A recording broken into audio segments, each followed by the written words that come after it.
အားလုံးပဲမင်္ဂလာပါခင်ဗျာ T1 blog ကနေပြန်လည်ပြီးတော့ကြိုဆိုလိုက်ပါတယ်ခင်ဗျာအခုဆိုလို့ရှိရင်ကျွန်တော်တို့ကလှဲကူးမြို့နယ်မြစ်တာကြီးရွာထဲမှာရှိတဲ့မြစ်တာဥယျာဉ်ကျောင်းတိုင်မှာငချောက်အချိန်ပိတ်တာ40သွားလူမှာပဲဖြစ်ပါတယ်ခင်ဗျာ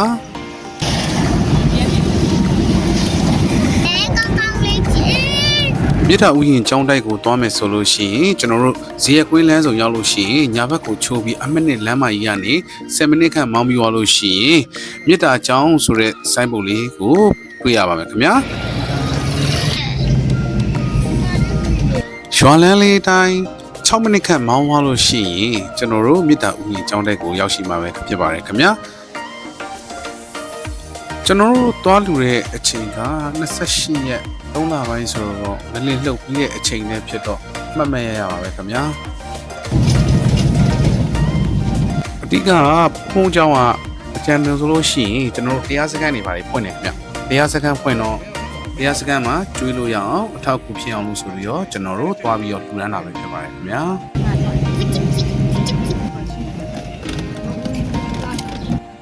အခုဆိုလို့ရှိရင်ကျွန်တော်တို့မြစ်တာဥယျာဉ်ကျောင်းတိုက်ကိုရောက်ရှိလာပြီဖြစ်ပါတယ်ခင်ဗျာ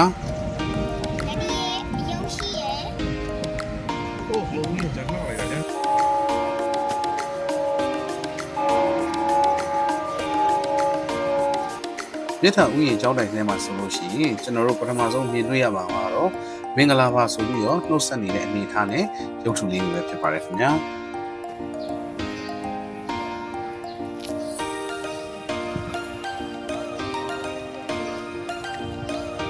ဒီကတော်တော်ကျယ်ဝန်းပြီးတော့တရားအထုတ်မယ်ဆိုလို့ရှိရင်လွတ်လွတ်လပ်လပ်တရားအထုတ်လို့ကောင်းတဲ့နေရာလေးပဲဖြစ်ပါတယ်ခင်ဗျာ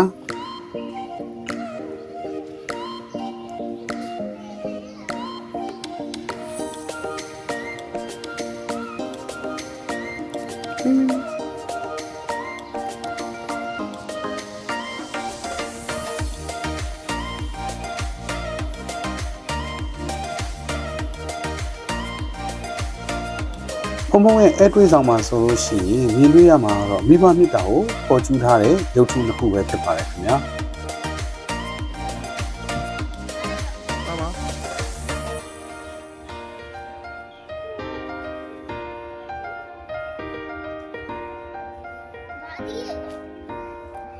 သမီးတွေတတိထားနော်စူးမယ်နော်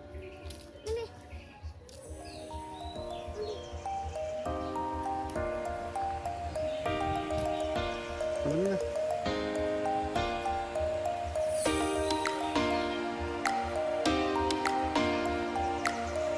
ခုမြင်တွေ့နေရတာတော့ကျွန်တော်တို့တရားအထုတ်ကမ္မထမ်းပွားတဲ့ဓမ္မယုံပဲဖြစ်ပါတယ်ခင်ဗျာ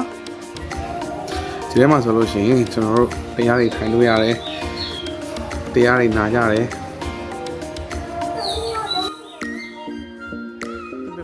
တရားပင်တွေလည်းအရန်ပေါ်တဲ့အတွက်တရားတီးပေါ်ချိန်ဆိုလို့ရှိရင်ကိုယ်တိုင်တချို့နဲ့ခူးပြီးတော့လက်လက်ဆက်ဆက်ချက်ချင်းစားသုံးနိုင်ပါတယ်ခင်ဗျာအခုမြင်တွေ့နေရတဲ့ဇီတီကတော့ကျွန်တော်တို့အရင်တုန်းကရှေးဟောင်းဖျားလေးဆူရှိပါတယ်အဲ့ဒီရှေးဟောင်းဇီတီလေးကိုငုံပြီးတော့ပြန်လည်တိစောက်ထားတဲ့ဇီတီပဲဖြစ်ပါတယ်ခင်ဗျာကျွန်တော်တို့တရားစခန်းဝင်လို့တရားထိုင်နေနေမှာဆိုလို့ရှိရင်လည်းဓမ္မယုံထဲမှာမထိုင်မဲနဲ့ပင်အောက်တွေဒီလိုမျိုးဖျားပတော်ဝင်နေအထက်ပစ္စည်းအနေမှာလည်းယောက်ျားလေးဆိုရင်ပေါ့နော်အထက်ပစ္စည်းအနေမှာလည်းထိုင်ပြီးတော့တရားထိုင်တရားရှိခိုးလို့ရပါတယ်ခင်ဗျာ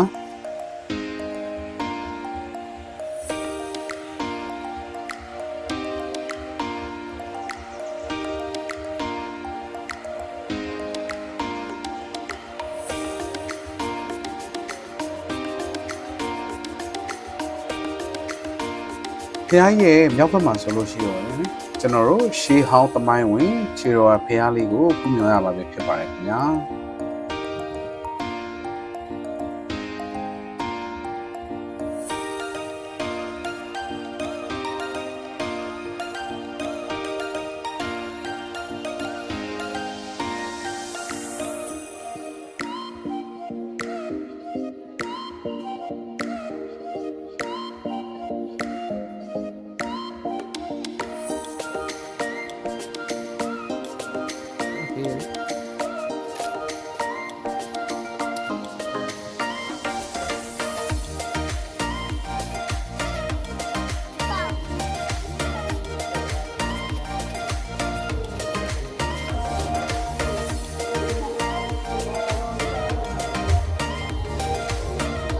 Matthew လာ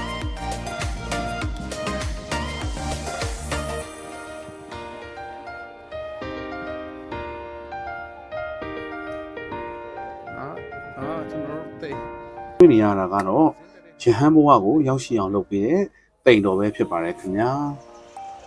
အစင်းနဲ့တိမ်အစင်းတစ်ဖက်တိမ်ဖြစ်ပါတယ်အခုမြင်တွေ့နေရတဲ့နတ်လန်းကတော့ကျွန်တော်တို့မြစ်တာရွာကနေတော့ဖះကြီးကိုဖို့အတွက်လာတဲ့နတ်လန်းဖြစ်ပါတယ်ခင်ဗျာပုံပုံနေစွန့်ကန်ကြွပြီဆိုလို့ရှိရင်လည်းဒီနတ်လန်းကနေပြီးတော့ရွာတဲ့ကိုသွားရပါတယ်ခင်ဗျာ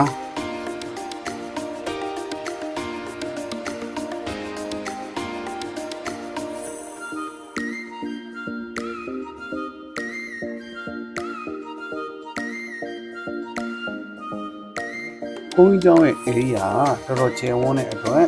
ကျွန်တော်တို့ဈေးရရှောင်းမယ်တရားအားထုတ်မယ်ဆိုရင်အရန်ကိုကောင်းမွန်တဲ့နေရာလေးပဲဖြစ်ပါတယ်ခင်ဗျာ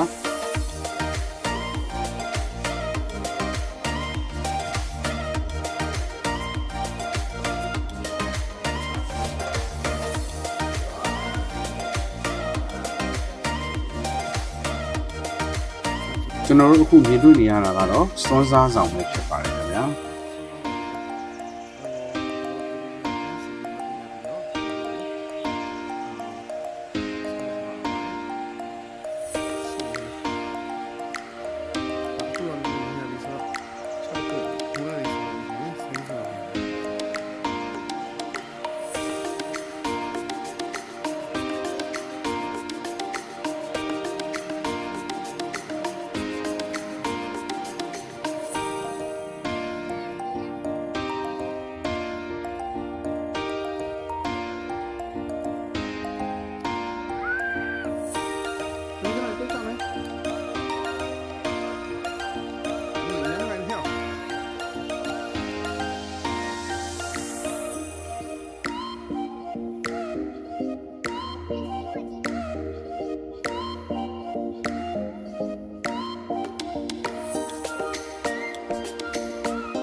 သမီးရဒီလားပဲရုပ်ကြိုးရမယ်တဲလေးမလုပ်နဲ့တန်ရုပ်ကြိုးရမယ်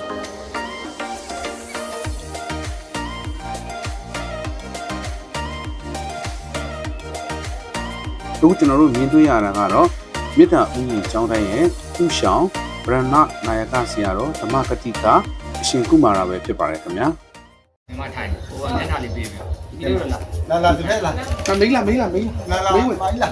ဒီဘက်တော့ဒီဘက်တော့မိုက်ဒီပါမေးရမလေးဟုတ်ပြီမေးတာ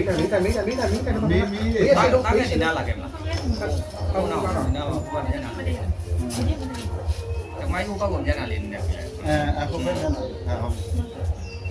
ညာပေါ်တယ်တောက်လေးချီတာဦးစင်းကြာနေလိုက်တင်ပါဗျာတောက်လေးချီ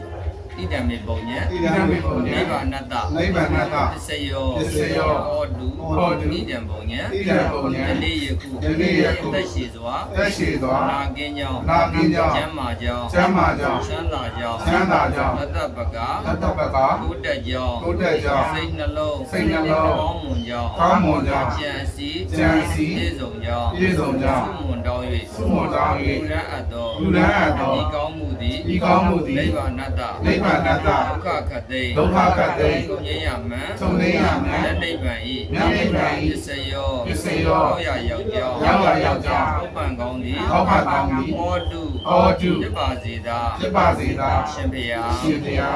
ကျမ်းမာချမ်းသာကောင်းကျိုးလိုအပ်ဆန္ဒပြပါစေတာယာအေးချမ်းငြိမ်းချမ်းပျော်ရွှင်တဲ့ဘဝတွေပိုင်ဆိုင်နိုင်ပါစေဘဝဆက်ဆက်ပညာတတ်ရင်ကိုယ်လည်းကျမ်းမာစိတ်ချမ်းသာကောင်းကျိုးလိုအပ်ဆန္ဒပြပါစေစတိတော်မှာက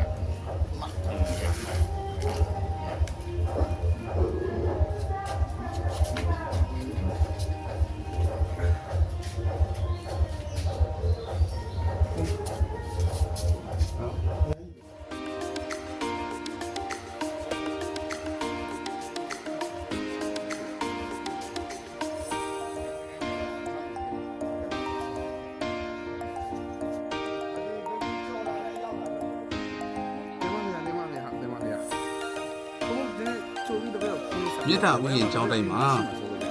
တရားအားထုတ်လိုတာဖြစ်ဖြစ်လူတန်းလိုတာဖြစ်ဖြစ် လိပ်စာကိုအတိအကျသိရှိလိုပါက comment မှာမေးမြန်းနိုင်ပါတယ်ခင်ဗျာအားလုံးကိုကျေးဇူးတင်ပါတယ်ခင်ဗျာ စောစောပဲ ဒီမှာမင်းစားနေတာ မဟုတ်ဘူးတပည့်တော်ကမ